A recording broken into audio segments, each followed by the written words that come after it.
Hai Sobat Medcom, kali ini di Kepo ada Olga Agatha dan juga Deva Mahendra. Halo Sobat Medcom.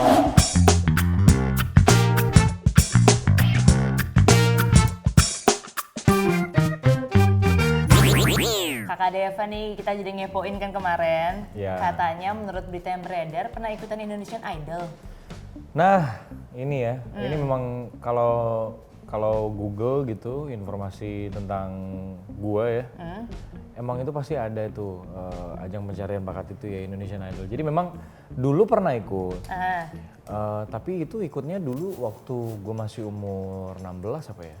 Berarti tahun berapa tuh? 16 tahun 2007. Oh berarti angkatannya ya Gisel? Rini. Rini ya Rini bener-bener. Wulandari. Rini, Wilson, Marsha gitu-gitu ya? Yes, tahu banget tuh. Nah, itu dia. Terus. Jadi bener pernah ikut, tapi sebenarnya kalau dibilang jebolan dari situ, jebolan tuh kan berarti memulai karir dari situ ya sebenarnya gitu ya. Nah gue tuh nggak mulai karir dari situ sebenarnya. Jadi setelah ikut memang pernah sampai 40 besar, terus gugur di 40 besar penyisihan sebelum masuk ke workshop 24 Berarti belum besar. masuk TV sebenarnya? Belum. Oh gitu. makanya dicari video audisinya, tapi ada nggak video audisinya? Alhamdulillah tidak ada. Tidak ada, aku tuh kemarin nyari soalnya. Ini aku mau konfirmasi lagi, berarti nggak ada ya? Emang nggak ada. Nah, jadi sebenarnya nggak jebolan dari sana gitu, karena memang memulai karirnya memang benar-benar dari acting gitu. Acting pertama? Karena waktu saya gagal masuk workshop 24 besar kan pulang lagi, masih sekolah lagi, kelas 1 SMA, 2 SMA, 3 SMA, terus masih kuliah lagi. Setelah kuliah baru memulai karir gitu. Jadi pernah sih pernah, cuman Pernah sih pernah, tapi kalau kalau dicari jejak digitalnya juga nggak ada ya berarti ya? iya, cuman kan biasa kalau kita cari informasinya tulisannya di situ memulai karir di situ kan gitu. Sebenarnya enggak, itu agak keliru sih. Kalau diralat, jadi bukan memulai karir. Kalau memulai karir pertama kali berarti dari tetangga masa gitu? Enggak juga. Sebelumnya ada lagi? Sebelumnya ada lagi. Apa Jadi tuh?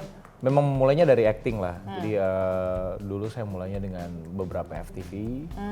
Kemudian juga layar lebar, waktu itu film pertama Slang Gak Ada Matinya. Oh ya? Baru sitkom. Oke. Gitu. Cuma mungkin banyak yang baru ngeh di pas gue main sitkom itu mungkin karena tiap hari ya gitu, tayang tiap hari, jadi cukup intens, jadi mereka ngerasa kalau mereka kenalnya di situ, mulai dari situ. Padahal sebenarnya sebelum itu juga udah main film layar lebar gitu. Nah waktu sebagai Bastian tuh kan image-nya ngelekat banget gitu kan? Ya cukup ya? cukup. Sampai sekarang masih ada nggak selfie kayak Kak Bastian foto doang gitu, ada nggak? Wah masih ya? Sampai hari ini juga. Dan kadang-kadang pas lagi promo film yang memerankan karakter apa gitu, tapi nanti pas jumpa fansnya nanti manggilnya dengan nama Bastian gitu. Tetep. Dan itu filmnya apa namanya, tetep Bastian ya? tetap gitu, masih sampai sekarang meskipun looknya udah beda banget kan gitu. Dari kumisan, jenggotan sekarang. Looknya udah jauh lah dari yang dulu kan. 2003, gitu. berapa sih 2014? Itu kita mulainya sekitar ya 2014 awal, terus berakhir di 2017 lah. Jadi sempat 3 tahun dan kurang lebih 700 episode. Makanya wajar memang ketika penonton itu menjadi apa ya, image-nya menjadi melekat di kepala mereka gitu. Tapi jadi susah nggak sih untuk film-film berikutnya, kan kayak ke bawah sama image-nya Bastian tuh? Kalau untuk film berikutnya sih enggak sih sebenarnya. Jadi penonton juga kan terbagi nih, ada yang memang nontonnya TV, ada yang penonton film layar lebar. Selama ini ketika saya bermain film gitu, penonton film tidak pernah terdistraksi dengan acting atau peran-peran saya yang lain gitu. Jadi mereka selalu menerima peran yang saya bawakan di film yang baru. Gitu. Beda lagi sama penonton TV yang belum tentu juga sebenarnya mereka nonton ke bioskop. Gitu. Meskipun ada lah 1-2 orang yang masih stereotyping, merasa kalau Deva ya tetap Bastian jadi apapun. Sebenarnya Bastian gitu ya. Tapi ya gue maklum kalau memang ada peran, gue pun juga seperti itu ketika gue nonton film atau tayangan apapun itu dan gue suka karakternya, merasa tidak rela aja kalau karakter itu ditinggalkan gitu. Dan pemerannya memerankan peran lain gitu ya. Nah kalau tadi penonton TV, penonton bioskop, penonton YouTube gimana nih? Kan baru upload kontennya beberapa minggu terakhir. Oh iya betul. Para layang. Hari ini harusnya upload ya, Wih. pamit dulu ya. Jangan dong. Enggak, jadi YouTube itu saya udah startnya tuh dari, kok start dari kapan ya? Dari 2014, Udah 2015. agak lama, cuma video-video baru 2 minggu Betul. Jadi secara nggak langsung gue tuh mau ngasih lihat sama teman-teman ya kalau kunci dari kita melakukan segala sesuatunya gitu adalah konsistensi. Jadi gue pernah main YouTube bahkan di awal-awal sebelum YouTube itu menjadi cukup booming gitu ya. Meskipun nggak awal-awal banget tapi bukan baru, sekarang 2020 gue main dari 2014-2015 gitu. Udah cukup lama tapi karena nggak konsisten memang. Jadi YouTube-nya juga nggak ngasilin apa-apa. Beda sama teman-teman yang mungkin baru mulai tahun lalu. Tapi konsisten tiap Tapi minggu konsisten. ada gitu ya. Mereka sekarang akhirnya bisa diterima punya penontonnya sendiri gitu. Jadi sekarang gue mulai menggiatkan lagi bikin konten. Sebenarnya bukan bikin konten sih, lebih ke gue memang lagi ada kegiatan apa yang pengen gue lakukan. Terus direkam Dokumentasikan lah gitu ya. dan gue share karena kadang-kadang gue kalau misalnya lagi ngerjain sesuatu atau lagi belajar hal baru, gue tuh sampai lupa update di media sosial. Gitu. Oke. Dan memang kemarin teman-teman juga ngomong, lu sekalinya lagi serius ngerjain sesuatu, kok hilang ya gitu. Kan fansnya jadi merasa kadang ada kadang enggak gitu kadang ya. ada kadang enggak gitu. Ya benar juga sih. Nah jadi gue pikir bagaimana kalau sementara gue nggak muncul di media sosial sambil gue lagi belajar sesuatu yang baru itu, ya udah gue dokumentasikan aja, terus begitu udah selesai baru gue share ceritanya. Jadi tetap dapat ceritanya loh selama hilang tuh ngapain aja gitu Yes. kan. Nah ini video yang pertama setelah comeback ya. Comeback nggak tuh di YouTube? Jadi sebenarnya setelah dari uploadan terakhir yang beberapa tahun lalu itu, sempat upload lagi. Comebacknya tuh justru tahun lalu di bulan Februari. Jadi udah setahun, tapi cuma satu konten. Makanya ini comeback di 2020, Yes. konten para layang. Di 2020 konten para layang. Itu dalam rangka apa nyobain para layang? Dalam rangka apa ya? Jadi memang udah pengen banget nih. Waktu itu gue pernah syuting ada kesempatan syuting di Swiss tahun 2017. Nah ketika syuting hari terakhir, kebetulan gue tuh selesainya cepat pagi. Nah selesainya pagi, sementara pemain-pemain yang lain dan kru tuh mereka harus moving ke puncak Switzerland tuh kalau nggak salah namanya Jungfraujoch. Nah mereka harus naik ke sana karena harus syuting dengan area salju kan. Gitu. Nah gue kan udah selesai sebenarnya syutingnya, cuman diajakin karena biasalah kita kalau habis syuting gitu ada rapnya gitu. It's a rap. It's gitu a ya. rap, merayakan sama-sama. Nah, gue pikir kalau hanya untuk rap-rap gitu doang gitu yang selebrasi nggak perlu lah ya, yang penting kita syutingnya emang udah beneran selesai. Jadi gue memutuskan untuk nggak ikut, mereka semua naik dan gue sendiri. Oke. Ya udah, karena bingung, gue keliling-keliling tuh di waktu itu kita syutingnya di Swissnya di Interlaken namanya, nama tempatnya. Apa syuting keliling-keliling kota, ngelewatin lapangannya gitu, ada lapangan bola di tengah Interlaken.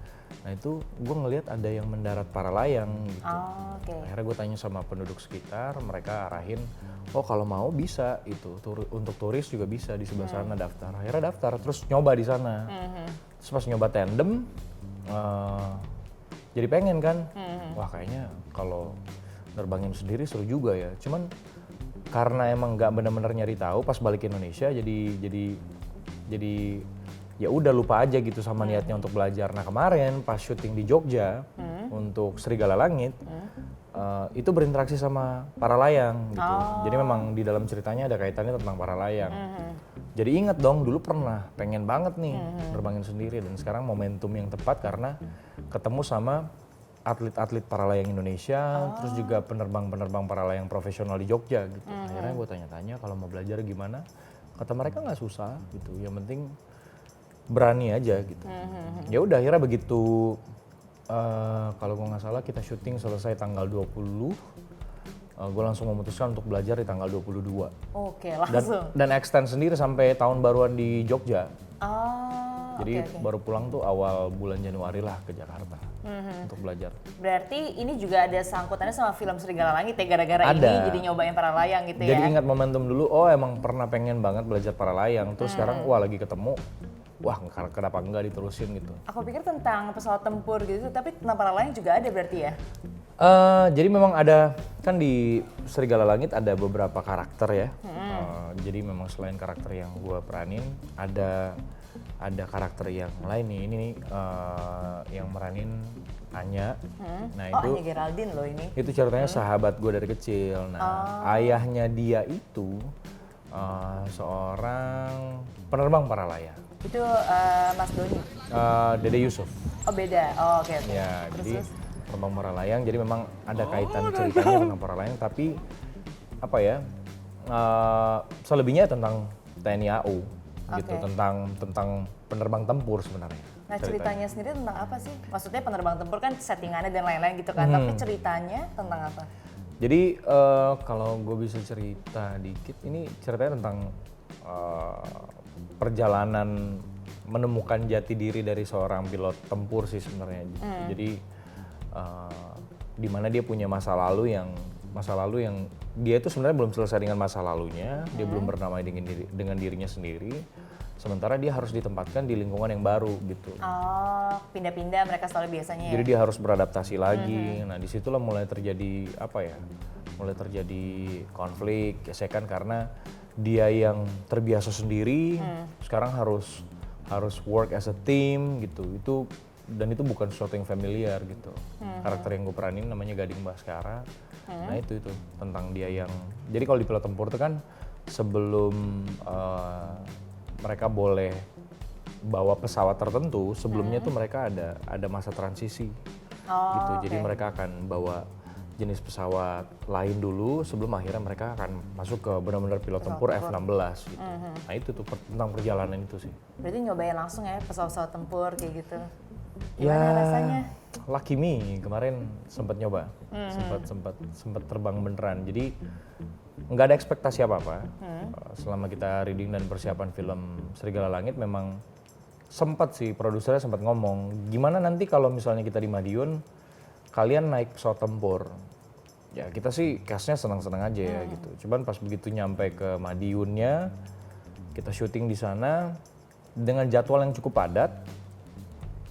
Dan pengadeganan yang cukup ribet. Ya mimpi itu, angan-angan itu pelan-pelan kita sisihkan karena kita coba ngobrol gitu kan sama cast-cast yang lain. Kayaknya nggak mungkin deh, kayaknya nggak bakal deh. Kayaknya gitu Iya, kayaknya nggak bisa deh. Pasti yang dibelain jadwal syutingnya, masa ya kita malah main-main naik pesawat tempur gitu. Nah, tapi pas waktu itu jadi beruntung banget karena gue tuh bisa satu frame sama Kasau, kepala staf Angkatan Udara, Pak Yuyu Sutisna. Jadi pas ketemu dengan Pak Yuyu dia nanya gitu, beliau nanya, ini nanti kalian akan naik pesawat tempur beneran nggak gitu? Wah kami sih siap-siap aja Pak. Wah naik dong. Ternyata setelah ketemuan itu beneran tuh Di setting jadwalnya supaya bisa. digarap. Jadi memang kita dapat apa istilahnya ya, surat perintah terbang atau apa gitu. Jadi emang beneran gitu. Jadi ada satu hari di mana kami harus berbagi jadwal terbang dengan syuting. Jadi bangun pagi banget, kalau nggak salah kita bangun jam 5 subuh. Kita jalan ke Lanutnya tuh nyampe jam 6, kita prepare segala macem. Jam 7 pas kita terbang dengan durasi 1 jam. Wih, ada videonya nggak waktu lagi seru-seru naik pesawat tempur? Ada, dan footage-nya cukup banyak dan cukup menarik, dan yang pasti nanti juga banyak banget adegan-adegan di mana kami memang benar-benar di pesawat tempur. Itu ada di filmnya. Ada di film, bakal masuk vlognya juga nggak nanti? Vlog Wah, pribadi kalau gitu. vlog sulit ya. Sulit ya. Karena memang jadi ketika di pesawat tempur itu ada yang namanya G-force. Nah, G-force ini mengakibatkan kami yang terbang di pesawat tempur itu nggak bisa setiap waktu mengeluarkan kamera. Jadi memang ada saat-saat tertentu dan nggak lama. Oke. Gitu, ketika dia terbangnya stabil, steady, Baru boleh gitu ya. itu baru boleh. Tapi itu terbang steady paling cuma 1 menit, 2 menit gitu. Dan itu biasanya komandannya akan atau pilotnya akan ngasih tahu, akan Ini baru kasih boleh nih, informasi. gitu. Boleh, dan itu ada emang kompartemen khususnya. Karena selama penerbangan kami harus memastikan bahwa posisi tangan tuh safety, kita tidak menyentuh tombol-tombol yang nggak diinginkan. Kita nggak pengen di tengah-tengah terbang, rudal terbang kan. Iya benar.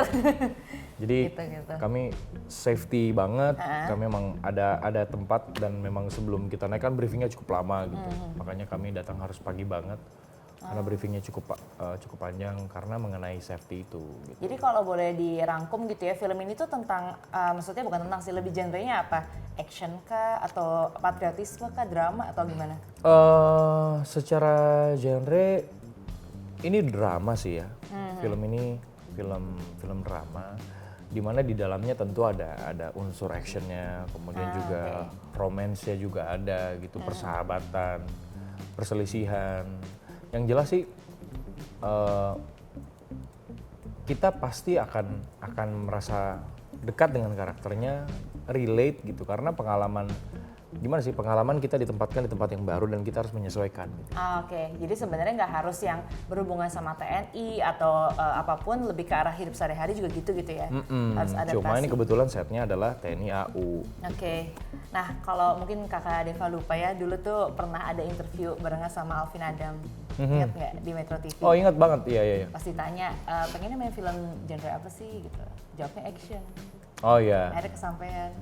Gimana? Wah, ya itu ya. Gue malah lupa pernah ngomong gitu ya. Iya, ada beberapa tahun yang lalu soalnya. Iya, itu karena jawabnya spontan waktu itu. Ya seneng lah, karena emang udah akhirnya kesampaian. Nah justru dengan adanya rekam digital kayak gitu kan kita jadi tahu dulu kita ternyata pengen sesuatu seingin itu. Akhirnya tercapai di filmnya sekarang gitu kan. Berarti nextnya apa nih yang datang dari Deva Mahendra? Nextnya kalau gue sih nggak muluk-muluk ya, maksudnya sebagai aktor gue selalu memposisikan diri senetral mungkin, sesiap mungkin gitu. Pokoknya begitu ada kesempatan, selama memang jadwalnya memungkinkan, gitu, gue sih siap-siap aja. Sekarang nggak yang muluk-muluk kayak harus film action, harus film drama, atau ada beberapa teman-teman kan kalau di interview pengen meranin apa, psikopat gitu. Nggak gitu juga sih sebenarnya. Jadi kayak anything, bring it on. Gitu. Oke. Dan kalau untuk film Serigala Langit ini bisa ditonton kapan? Untuk Serigala Langit nanti akan tayang di bioskop seluruh Indonesia mulai tanggal 2 April 2020. Jadi jangan lupa Sobat Metcom nonton. Karena memang di April itu sekalian juga di bulan April itu kan adalah bulannya Dirgantara. Oke. Jadi Ada emang pas nobarnya nih. nggak nanti? Pasti, nanti akan Ada ada media visit, nonton juga bareng-bareng, cinema visit maksudnya. Jadi akan ke bioskop-bioskop nonton bareng. Jadi tungguin aja Sobat Metcom tanggal 2 April ya. Yes. Jangan lupa juga yang udah nonton buat like videonya, subscribe, share. Nah, ini gini-gini saya harus belajar buat YouTube saya. Yes. Berarti kita tunggu di konten-konten berikutnya di YouTube ya Kak ya. Siap. Terima kasih udah mampir ke sini. Terima kasih. Sukses buat filmnya, sampai Thank ketemu you. lagi. Terima kasih Sobat Medcom. Dadah.